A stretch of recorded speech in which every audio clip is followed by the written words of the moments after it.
Yeah, exactly, of course. Yeah, right. Who could forget? Because they call Oxford the Wisconsin of Europe, just so you know. Yeah, I know that. Wisconsin catapulted Ohio State into the championship. Yes, we did. But if they lost by anything less than 59 points, Ohio State doesn't get into that championship. I went to Northwestern, went to the Medill School of Journalism to learn how to yap and see where it's gotten How did Northwestern do against Wisconsin in basketball? Yeah, okay. Yeah. All right, thank you. This gentleman who's in our studio right now was an engineering student at Northwestern, and his name is Tejas Shastry. Is that how you pronounce your name? That's great, yeah. Well, that's pretty good. You know, I've paid to do that. At least I did that right. You're 25 years old, and you and your friends got together, and you had this little Kickstarter campaign. I guess the original goal was $100,000. How much did you wind up getting? $309,000. Wow. Very, very good, because you have a great idea. You'll notice I have here Exhibit A in my hand. It's a smartphone with a charger that's worn away, so I don't even know if it's even charging right now. But you're going to make this obsolete, right?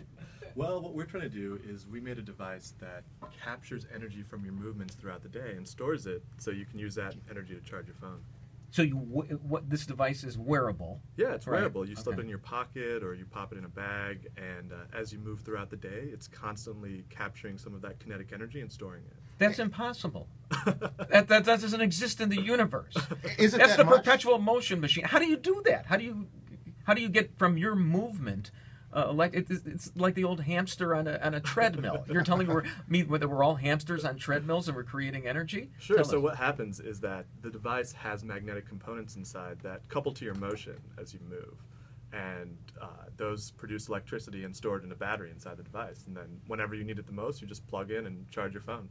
Your body produces that much that it can actually charge a full, or does it? It depends on how much you move. Obviously, the more you move, the more power you get. But if you're an active individual, just from your normal movements throughout the day, you can get another 5 hours of standby time or about an hour of typical use each day just from moving around. If you're sitting, let's say, hypothetically, there's this guy who sits like on a weekend day and just sits and tweets all day long.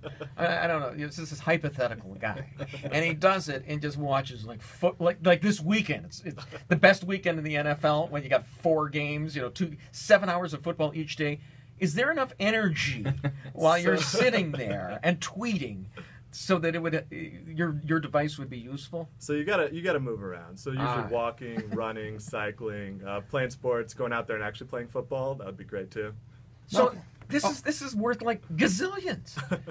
You're gonna get rid of chargers. Well, so you'll still want to plug your phone into the wall every once in a while, and you can charge AMPY from the wall too. But it's a great solution when you're on the go and when you need a little bit of extra power.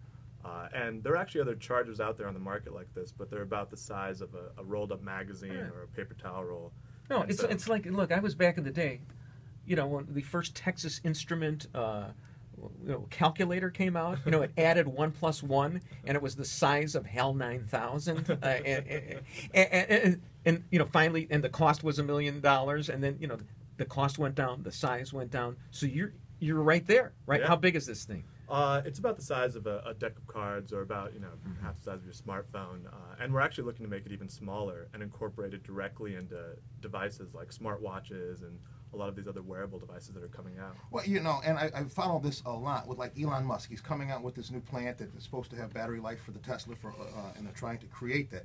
Is this something that can be translated to say, a car down the line where you're using the tires to build up the kinetic energy and then charge itself, so you're getting rid of oil or not using as much oil? Is that something down the line that you foresee? Yeah, so there are other applications. There's some in automotive and shocks and things like that. But what we found is that the best applications are ones where there's constant movement throughout the day, and you need portable power. So a lot of devices that you have with you and that you're wearing throughout the day, that's really the sweet spot that we're trying to get I thought where Sam was going with this, and I think Mr. Snerdley thought so too, was the Flintstone mobile, where it was your own feet that were causing the electricity. Yeah, and you and your Teslas, okay? No, you and your government-subsidized Teslas. How about the rest of us, the 99%? Okay, I'm trying to figure out what stock to get. That's what I'm trying to figure out. All right, Tej, so it's called the AMPY. Mm-hmm. Okay, and so, is it out there? So right now, we're scaling up our manufacturing, and we're delivering our first units to our Kickstarter backers in June. But you can still go online to our website at getampy.com and pre-order yours, and those are expected to ship Spell this that summer for us. as well. Getampy, GETAMPY. AMPY.com. Hey, I'll do the spelling. Oh, I went yes, to sir. Medill. Yes, sir. He's an Yes, sir. engineer. He Right. doesn't I know went to spell. Wisconsin. I still know my letters. Okay. Well, and you're from you're a local guy. I mean, you're from Peoria. That's in our Peoria. circulation area. Yeah. Terrific. Well, if it plays in, If it plays yeah, in Peoria. exactly. All right. Well, thank you for coming in. Congratulations, and I'll be looking for a loan from you pretty soon. Thank you. Congratulations to you and your cohorts, who are much older than you are. They're 29 and 28. You're only 25, right? Yeah, they've got a little more wisdom than I do. Thank you, Tejas Shastry. Thank you so much for joining us. We appreciate it. Thank you guys for having me. All right. So, Sam.